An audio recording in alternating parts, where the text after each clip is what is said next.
Good morning, everyone. Bonjour. The ambition of these measures is enormous. The effects on the global economy will be monumental.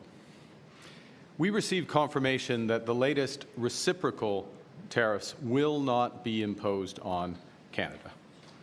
At the same time, President Trump confirmed that the tariffs announced last week against our auto industry will come in, and indeed have come into effect today.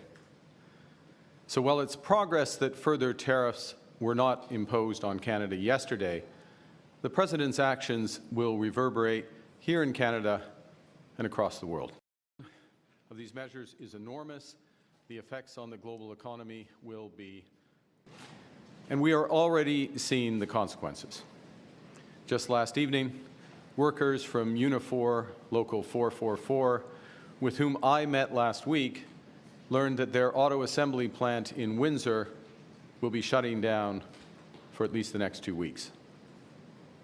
That's 3,600 workers who are now out of work, not by their choice. Workers who now worry how they're going to put food on the table and pay their bills. I and my government stand in solidarity with those workers in Windsor and all those workers hurt by President Trump's tariffs.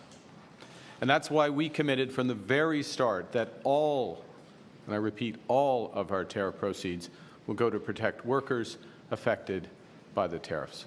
So while it's progress that further tariffs were not imposed on Canada yesterday,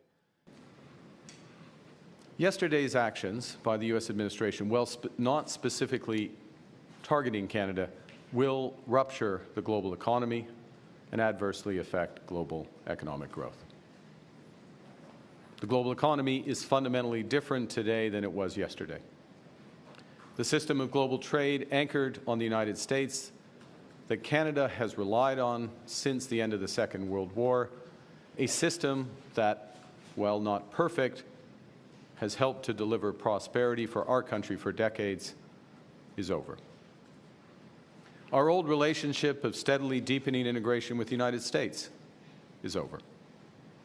The 80-year period when the United States embraced the mantle of global economic leadership, when it forged alliances rooted in trust and mutual respect, and championed the free and open exchange of goods and services, is over.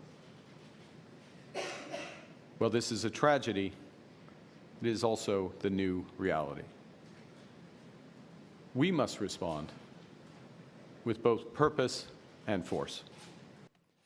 And while they have been imposed under different premises, we will fight to bring each of these tariffs to an end.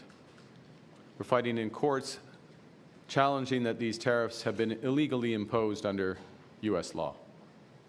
We have filed disputes underscoring that they are in violation of our free trade agreement, CUSMA. We have gone to the World Trade Organization because these actions are against international trade law.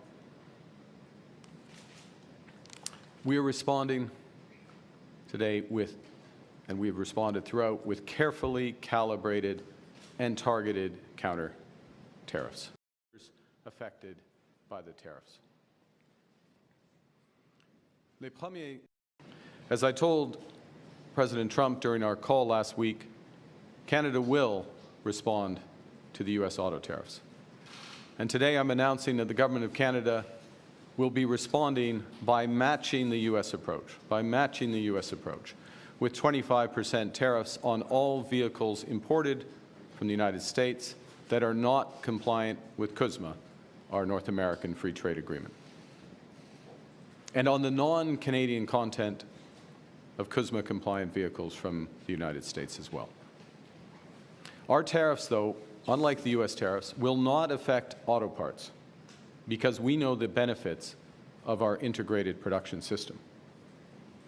And they will also not affect vehicle content from Mexico, who is respecting the CUSMA agreement. Aux États-Unis vient de Canada. Et malgré ce fait, le gouvernement précédent.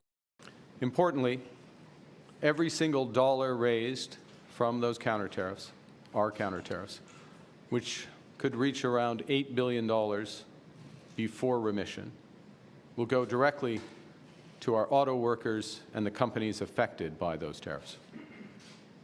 And that's on top of a $2 billion fund that we announced last week to build a made-in-Canada auto sector, a fund that a new Liberal government would implement should we be elected.